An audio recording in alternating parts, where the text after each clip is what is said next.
All right, let's talk about a really powerful idea today. What if that classic choice, between rigid, suffocating order and just complete meaningless chaos? What if that's a false choice? What if there's a third path? We're going to dive right in. I mean, really picture it. On one hand, you've got this perfect cage of rules. Everything is predictable, everything is certain, and nothing is alive. It's a prison. But on the other hand, an abyss. Total chaos, where nothing matters, where your own identity just dissolves into noise. It's a terrible choice, isn't it? A cage or a bottomless pit. But here's the thing. What if you don't have to choose? The sources we're digging into, they reveal this. Third path. And it's not about picking the lesser of two evils. No, it's about building a bridge over that abyss. A bridge you design yourself. And this isn't just some abstract thought experiment.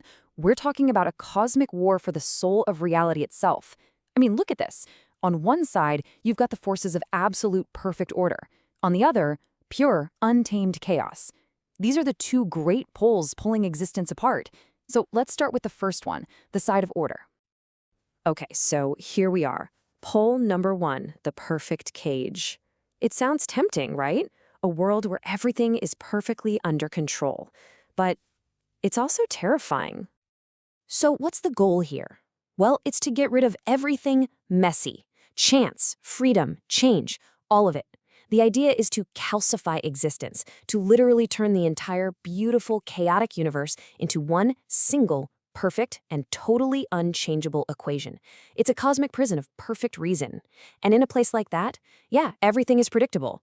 But that's only because nothing is actually alive.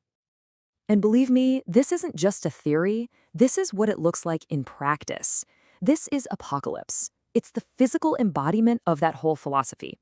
It's a planet-sized factory, just a nightmarish world of fire and machinery, all ruled by Darkseid. And his entire reason for being is to stamp out free will across the universe. This is what you get when total control is your guiding principle. Now check this out, because this philosophy gets its own champion, a being named Mongol. And his titles, they tell you everything. He's called the Great Thou Shalt Not Made Flesh. Think about that. He's the living embodiment of every rule, every limitation that stops you from growing. He's the Titan, the spirit of gravity that holds everything down. His very existence is an argument against change, a plea for everything to just stop. Okay, so that's the cage. What's the alternative? Well, let's swing to the complete opposite end of the spectrum. Pole number two, the meaningless abyss. This is the horror of a reality with no rules, no stability, and in the end, absolutely no meaning. They call this philosophy ultimate pulp, and it's a terrifying thought. Imagine a reality where your life story, your memories, who you are, it's all just a disposable narrative, one of millions, constantly changing.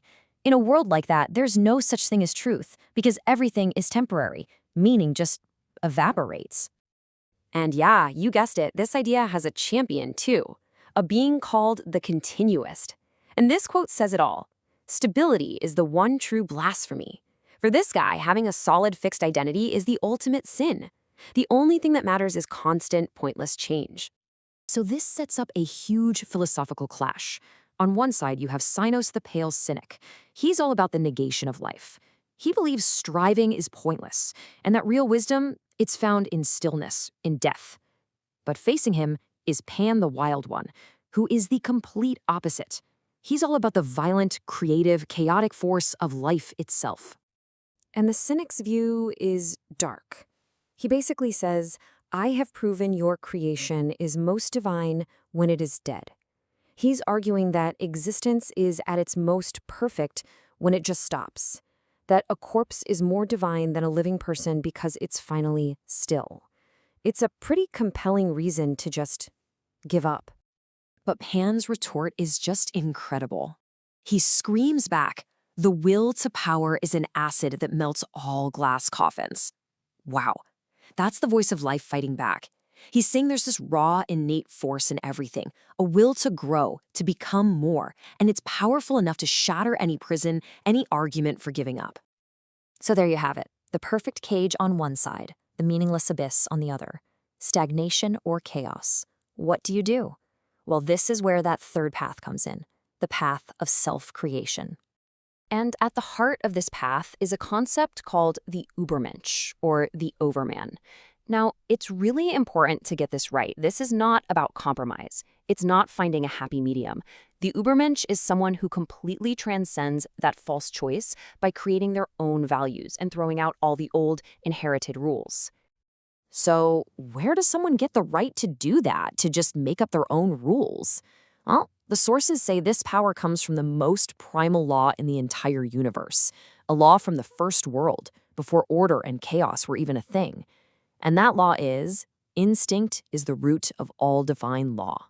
That raw animal drive to live, to overcome, that's the true source of power. Okay, so how do you get there? How do you become this overman? Well, the process is tough. It's paradoxical. It's called the art of going under.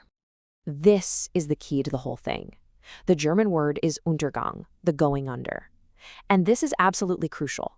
This is not about failing by accident. This is a deliberate, purposeful act of self-destruction. It means you have to be willing to destroy who you are right now, your old beliefs, your old values, so you can use the rubble to build a ladder to something higher. Failure isn't the pitfall here. It's the entire point.